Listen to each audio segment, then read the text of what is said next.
Let's talk about the tools available for Android programmers.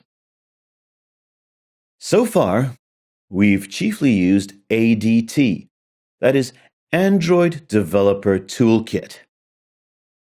This kit included, for instance, Eclipse. Some time ago, Google changed its policy and moved most of its resources from Eclipse to Android Studio.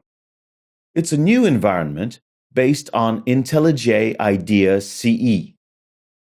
It's a huge change because the usage philosophy of IntelliJ IDEA is a bit different. It emphasizes using the interface via keyboard. Workspaces and interfaces work slightly differently. It seems that Google treats Android Studio as the main environment and will certainly develop it more. So it's good to start working in it right away. We get Android Studio as a package which we can download for any major system on the market. After downloading and installing the kit, we get a ready environment including chiefly the IDE itself. That is, the editor where we'll program. We also get Android SDK, which is the set of tools and libraries needed to program for Android. The latest versions of API and the emulator are also here. We can start programming right after downloading the kit. A huge change introduced when switching the IDE from Eclipse to Android Studio was changing the system responsible for building packages. So far, Eclipse used the ANT system, which is already pretty obsolete. That is why Google decided to switch to the Gradle system. It's a new tool with huge possibilities, which has one very important feature. Namely, enables the management of the dependencies in a project.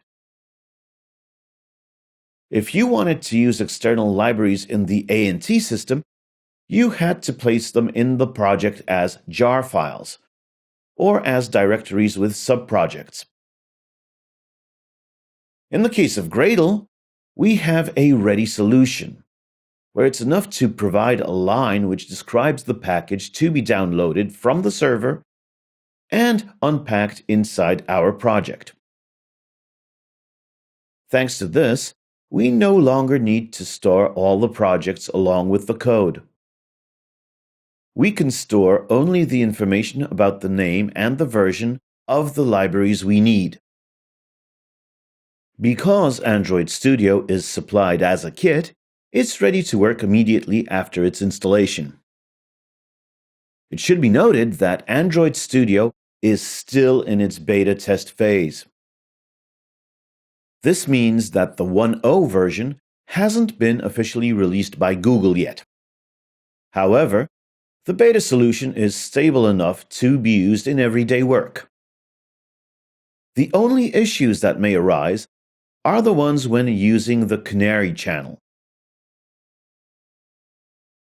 It's a special method of access to the latest Android Studio updates, where we can always find some news.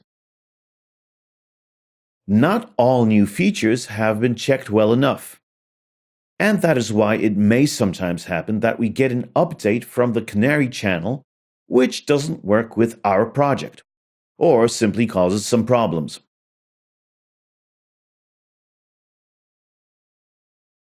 Android Studio includes, for instance, the SDK Software Development Kit, which is extremely important.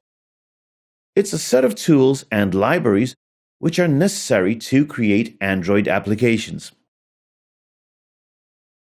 To see what is included in the SDK, let's launch the console and go to the relevant directory. In the case of Mac computers, the default place of installation is the Android Studio directory. In the case of other systems, It is the directory where the Android Studio was installed. Inside the SDK, we have a number of directories. Let's start with tools. Here we have, for instance, the tools responsible for launching the emulator, or the viewer hierarchy. Let's start with the most important one, the Android tool. It launches a program named Android SDK Manager. It's a program whose task is to manage the contents of our SDK. Due to the fact that SDK includes various Android versions, Google decided that it will release a version where it's the user who will decide which version should be downloaded locally. This tool allows us to download only our chosen items. In most cases, the latest stable version is installed. However, because Android L and Android Wear have been recently released, Google changed the general idea a bit, so the version installed as the default one is Android Wear. Unfortunately, this version is not suitable for all applications. That's why, for the purpose of our course, I recommend using the Android version 19, that is, KitKat.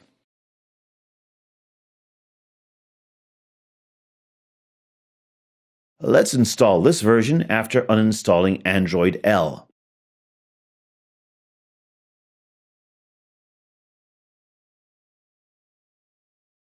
At the same time, we'll download the SDK platform, emulator, version x86, as well as the source files useful when checking the parameters or the returned values.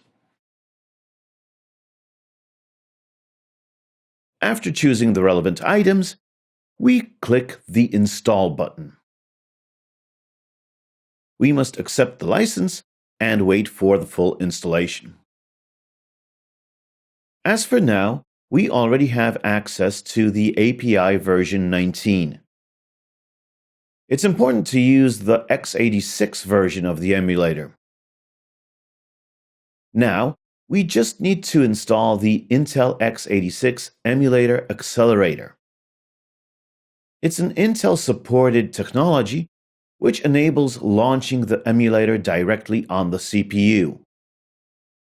Instructions performed inside the emulator will be performed directly on the CPU, which gives us a huge boost when it comes to the emulation speed.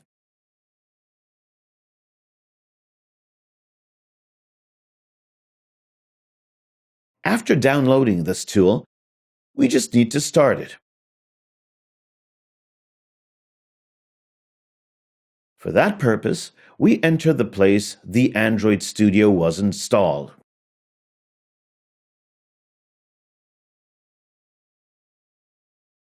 Here we can find the Extras directory, where we'll find additional items which don't belong to the platform.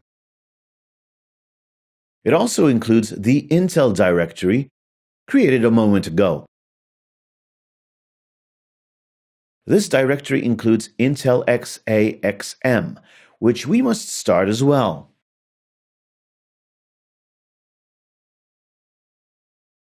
In the case of Mac computers, depending on the system version, we have to install the relevant version of the tool.